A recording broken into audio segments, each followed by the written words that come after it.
Hello everyone, welcome back to Artha scholar. आज हम पढ़ेंगे स्क्यूनेस और कर्टोसिस। ठीक है। होता क्या है स्क्यूनेस? तो देखिए, आपने नॉर्मल डिस्ट्रीब्यूशन का ग्राफ पढ़ा होगा, जो कि बेल शेप ग्राफ होता है। यानी कि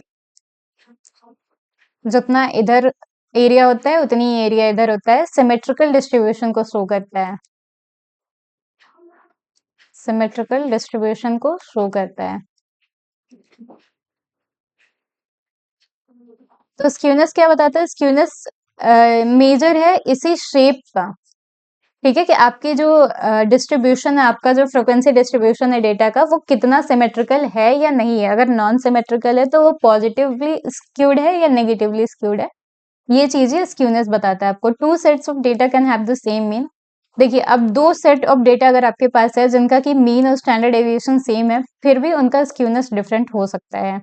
तो अगर डेटा जो है आपका वो सिमेट्रिकली डिस्ट्रीब्यूटेड है, यानी कि नॉर्मल डिस्ट्रीब्यूशन कर्व के जैसा है, तो फिर इसको क्या कहते हैं? इसको फिर आपका डेटा क्या है? नॉट स्क्यूड है, नॉन स्क्यूड है। बट अगर आपके डेटे में डेटा स्क्यूड है, यानी कि अगर आपका डेटा मान लीजिए ऐसा है या आपका डेटा मान लीजिए ऐसा है, तो फिर आपका डेटा क्या है? पॉजिटिव या नेगेटिवली स्क्यूड है। बारी बारी से देख लेते हैं। तो देखिए, ये आपका नेगेटिवली स्क्यूड है। ये आपका क्या है? ये मीन है। ये पोजीशन क्या शो कर रहा है? मीडियन। और ये पोजीशन क्या शो कर रहा है? मोड। इसमें मीन, मीडियन, मोड तीनों एक ही पॉइंट पे होता है। यानी कि मीन, मीडियन, मोड तीनों बराबर होता है सिमेट्रिक डिस्ट्रीब्यूशन में, नॉट स्क्यूड। ठीक है। यहाँ पे कोई स्क्यूनेस नहीं है, ये नॉट स्क्यूड डेटा है, ये सिमेट्रिक डिस्ट्रीब्यूशन का डेटा है। यहाँ पे ये पोर्शन आपका मीन है, ये पोर्शन आपका मीडियन है, और ये आपका क्या है? मोड है। तो फॉर पॉजिटिव स्क्यूनेस, ठीक है, क्या है? Mean is greater than median is greater than mode. और फॉर नेगेटिव स्क्यूनेस,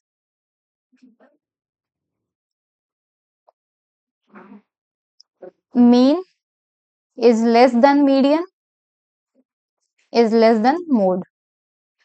ये बात आपको याद रखनी है। ठीक है, कि पॉजिटिव स्क्यूड जब डेटा होता है तो मीन जो होता है वो मीडियन से बड़ा होता है और मीडियन मोड से बड़ा होता है। यानी मीन सबसे ज्यादा बड़ा होता है और मोड सबसे छोटा होता है। लेकिन नेगेटिवली स्क्यूड डेटा के लिए मीन सबसे छोटा होता है और मोड सबसे बड़ा होता है। ये पार्ट आपको याद रखना है। अगर आप ग्राफ को याद रखते हैं तो आपको ज्यादा अच्छे से याद होगा। तो देखिए, नॉन स्क्यूड डेटा या सिमेट्रिक डेटा में क्या होता है कि जो डिस्ट्रीब्यूशन होता है डेटा का, वो नॉर्मली डिस्ट्रीब्यूटेड होता है। लेकिन नेगेटिवली और पॉजिटिवली स्क्यूड में ये नॉर्मल डिस्ट्रीब्यूशन नहीं होता। नेगेटिवली स्क्यूड डेटा में क्या होता है कि हाई फ्रिक्वेंसी जो होती है, फ्रिक्वेंसी ज्यादा डेटा की किधर होती है? राइट साइड पे होती है, और जो लेफ्ट टेल होता है वो लंबा होता है।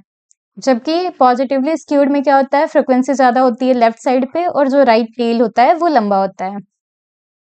ठीक है। पॉजिटिवली स्क्यूड डेटा जैसे देख लीजिए कि has pile up the cases to the left. ज्यादातर आपकी डिस्ट्रीब्यूशंस किधर है? लेफ्ट साइड पे है। फ्रिक्वेंसी देखिए, इधर की फ्रिक्वेंसी ज्यादा है, और फिर राइट आते आते आते आते फ्रिक्वेंसी आपकी घट जा रही है। ये फ्रिक्वेंसी का डेटा है ना। एज ग्रुप्स, कितने लोग हैं एज, इस एज ग्रुप में? तो मोर देन 59 और 50 to 59, इस वाले एज ग्रुप में ज्यादा लोग हैं। मान लीजिए कहीं का डेटा होगा जिसमें ऐसा डिस्ट्रीब्यूशन है, तो ये क्या है कि लेफ्ट साइड पे ज्यादा केसेस पाइल अप हैं, तो इसलिए ये पॉजिटिवली स्क्यू डेटा है। यहाँ देखिए, ये आपका क्या है? मोड है। ये आपका क्या शो कर रहा है? मोड शो कर रहा है। फिर यहाँ आपका मीडियन होगा कहीं, और इधर कहीं आपका क्या होगा? मीन होगा। तो mean is greater than median is greater than mode है, तो इसलिए क्या है? ये पॉजिटिवली स्क्यू डेटा है। और राइट टेल ऑफ डिस्ट्रीब्यूशन जो है वो आपकी राइट टेल जो है वो लंबी है। अगर नेगेटिवली स्क्यू डेटा की बात करें तो फ्रिक्वेंसी देखिए ज्यादा आपकी कहाँ पे है? ज्यादा आपकी फ्रिक्वेंसी जो है वो राइट साइड पे है। राइट साइड पे फ्रिक्वेंसी आपकी हाई है। ये आपका मोड है। इधर आपका कहीं मीडियन होगा। और इधर आपका कहीं मीन होगा। तो इधर क्या है कि mean is less than, median is less than mode. तो ये कौन सा डेटा है? ये क्या है आपका? नेगेटिवली स्क्यूड है। जब मीन जो है वो सबसे कम हो और मोड सबसे ज्यादा हो तो नेगेटिवली स्क्यूड डेटा होती है। और इधर लेफ्ट टेल जो है वो इसकी लंबी है। इसकी क्या है? लेफ्ट टेल आपकी लंबी है।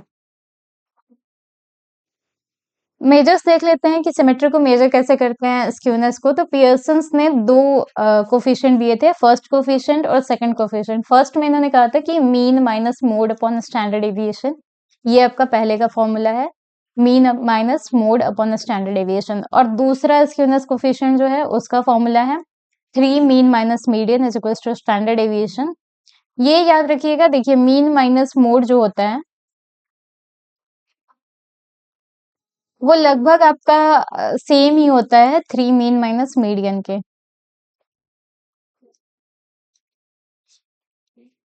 तो इसलिए आप कोई भी फॉर्मूला यूज कीजिए, आपका आंसर सही आएगा। देख लेते हैं, if the skewness is between -0.5 and 0.5, अगर स्क्यूनेस आपकी जो पिछले कोफिशिएंट फाइंड किया था वो कोफिशिएंट जो है अगर 0.5 से -0.5 से 0.5 के बीच आता है तो डेटा जो है वो नियरली सिमेट्रिकल, यानी कि ये वाले ग्राफ को फॉलो कर रहा है, symmetry. If the skewness is between -1 and -0.5, अगर -1 और -0.5 के बीच है तो ये नेगेटिवली स्क्यूड है। और अगर 0.5 और 1 यानी कि पॉजिटिव पार्ट में है तो ये पॉजिटिवली स्क्यूड है। और ये जरा सा स्क्यूड है, ठीक है, स्लाइटली स्क्यूड डेटा है। अगर -1 से -0.5 के बीच आता है तो स्लाइटली नेगेटिव स्क्यूड है, और 0.5 से +1 के बीच आता है तो स्लाइटली पॉजिटिव स्क्यूड है। जबकि अगर आपकी स्क्यूनेस कोफिशिएंट जो है वो -1 से कम आती है तो आपकी डेटा जो है वो नेगेटिवली स्क्यूड है, हाईली नेगेटिव स्क्यूड है। और आपकी डेटा अगर ग्रेटर देन, स्क्यूनेस कोफिशिएंट आपका ग्रेटर देन +1 आता है तो आपका डेटा जो है वो हाईली पॉजिटिव स्क्यूड है। ये आपको याद रखना है, ये तीनों पॉइंट। आते हैं कर्टोसिस की बात करते हैं। कर्टोसिस एक अनदर मेजर है जो कि डिस्ट्रीब्यूशन के शेप को ही दिखाता है। अब देखिए, स्क्यूनेस में आपको क्या देखा था डिस्ट्रीब्यूशन में, कि आपका डिस्ट्रीब्यूशन जो है वो नॉर्मली डिस्ट्रीब्यूटेड है या नहीं है, सिमेट्री कितनी है, आप सिमेट्री को देख रहे थे। कर्टोसिस में आपको क्या देखना है? कर्टोसिस में आपको टेल को देखना है कि आपकी डेटा ऐसे है या फिर ऐसे है या फिर इससे भी नीचे है, ठीक है। आपको इसमें टेल को देखना है, पीक पीक को देखना है कि पीक कितनी है, ठीक है, हाइट कितनी है डेटा की। Skewness measures the lack of symmetry. Skewness में क्या था? सिमेट्री के लैक को आप मेजर कर रहे थे of the frequency curve of distribution, जबकि kurtosis is a measure of the relative fitness of its frequency curve, ठीक है। आप इसमें फिटनेस को देखते हैं कि आपकी फ्रीक्वेंसी कर्व जो है वो कितनी ज्यादा ऊंची है। Various frequency curves can be divided into 3 categories depending on the shape of their peak, और उनके शेप पे, पिक के शेप पे आप 3 कैटेगरीज में बांट सकते हैं। ये 3 ग्राफ मैंने बताया है, इसको थोड़ा डिटेल में देखते हैं। पहला आपका क्या है? लेप्टोकर्टिक है। लेप्टोकर्टिक क्या है? Greater than 3। जब आपकी कर्टोसिस की वैल्यू जो है, कर्टोसिस की वैल्यू अगर ग्रेटर देन 3 आती है, बीटा 2 की वैल्यू, तो आपका लेप्टोकर्टिक वैल्यू है। मेसोकर्टिक आपका nearly standard deviation, normal distribution के करीब है, ये नॉर्मल डिस्ट्रीब्यूशन को दिखाता है। ये अबव नॉर्मल है, इसको लेप्टोकर्टिक कहते हैं। ये बिलो नॉर्मल है, इसको प्लैटिकर्टिक कहते हैं। इसमें क्या है? इसमें थिकनेस सबसे हाई है, इसमें सबसे लो है, और इसमें जो टेल्स हैं वो सबसे छोटे हैं, इसमें टेल्स जो हैं वो सबसे लॉन्ग है, ठीक है। टेल्स देखिए, तो लेप्टोकर्टिक क्या है? Sharply peaked with fat tails and less variable, ठीक है। T distributions are leptokurtic.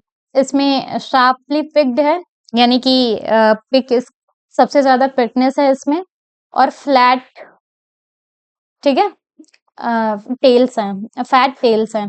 मेसोकर्टिक में क्या है? मीडियम पिक्ड है, मीडियम पिक्ड है, और ये नॉर्मली डिस्ट्रीब्यूटेड है। लेकिन ये बात याद रखिएगा कि ये स्टैंडर्ड नॉर्मल डिस्ट्रीब्यूशन नहीं है, ठीक है। ये सिर्फ नॉर्मल डिस्ट्रीब्यूशन है, स्टैंडर्ड नॉर्मल डिस्ट्रीब्यूशन नहीं है। स्टैंडर्ड नॉर्मल डिस्ट्रीब्यूशन क्या होता है?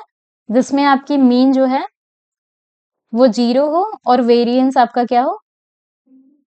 1 हो, इसको हम स्टैंडर्ड नॉर्मल डिस्ट्रीब्यूशन कहते हैं। तो मेसोकैटिक में जरूरी नहीं है कि आपकी मीन 0 और वेरिएंस 1 हो, इसलिए ये स्टैंडर्ड नॉर्मल डिस्ट्रीब्यूशन के कैटेगरी में नहीं आता है, सिर्फ नॉर्मल डिस्ट्रीब्यूशन है। प्लैटिकर्टिक में फ्लैटेस्ट पीक होता है और हाईली डिस्पर्स, जो वेरिएबल्स जो डेटा है आपकी वो हाईली डिस्पर्स डेटा है, एक ही जगह पे इसकी तरह एकत्रित नहीं है, यहाँ डेटा एक ही जगह पे सीमित है, यहाँ नहीं है। यूनिफॉर्म डिस्ट्रीब्यूशंस आर प्लैटिकर्टिक, ठीक है, यूनिफॉर्म डिस्ट्रीब्यूशन है। और ये यहाँ पे आपकी बीटा 2 की वैल्यू लेस देन 3 है प्लैटिकर्टिक में, मेसोकर्टिक में इक्वल्स टू 3 है और लेप्टोकर्टिक में ग्रेटर देन 3 है। ये आपको मेन याद रखना है और ये आपको ग्राफ्स ध्यान में रखने हैं। कार्ल पियर्सन का मेजर देख लेते हैं कर्टोसिस का। तो फॉर्मूला आपका क्या है, फॉर्मूला बीटा 2 की जो वैल्यू है, बीटा 2 जो है आपका म्यू 4 अपॉन म्यू स्क्वायर का स्क्वायर। म्यू क्या होता है, म्यू 4 क्या होता है, फोर्थ मेथड ऑफ मोमेंट, ठीक है, फोर्थ मेथड ऑफ मोमेंट्स है। और म्यू 2 क्या है, सेकंड मेथड ऑफ मोमेंट है।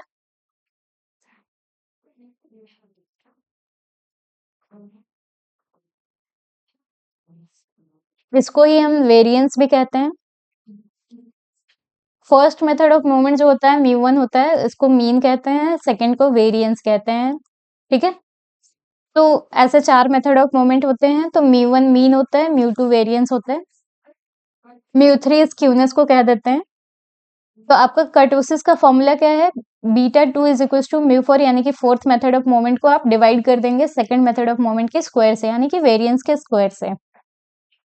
और दूसरा एक फॉर्मूला है, आप गामा 2 निकालेंगे, इसमें क्या करते हैं कि बीटा 2 में से 3 को माइनस कर देते हैं।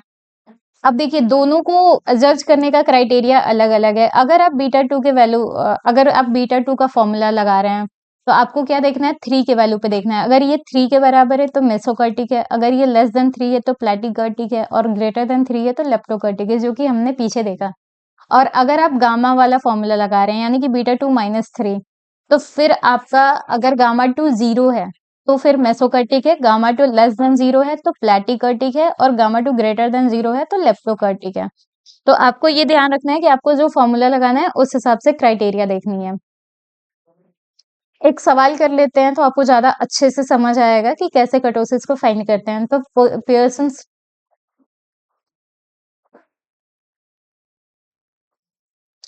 ठीक है, Pearson's measures of kurtosis from the following data. ये आपका डेटा है 2, 3, 7, 8, 10, 12, 14। इसको हम टेबल में अरेंज कर लेते हैं। तो x की वैल्यू हमारी क्या है, 2, 3, 7, 8, 10, 12, 14। टोटल हमारे पास कितना कितने हैं डेटा, तो 7 है, ठीक है। n की वैल्यू हमारी क्या है, 7 है।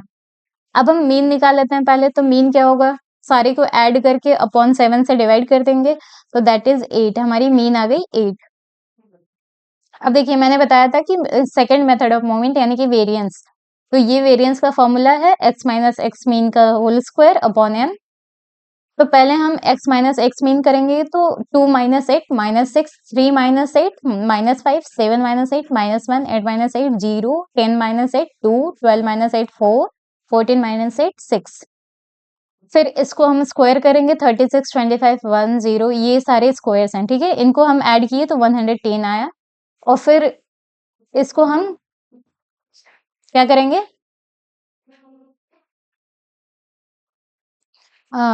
इस स्क्वायर का फिर से हम स्क्वायर करेंगे, तो 12, 96, 625, ये सारे स्क्वायर्स हैं, ठीक है। इनको हम ऐड किए तो 3490 आया।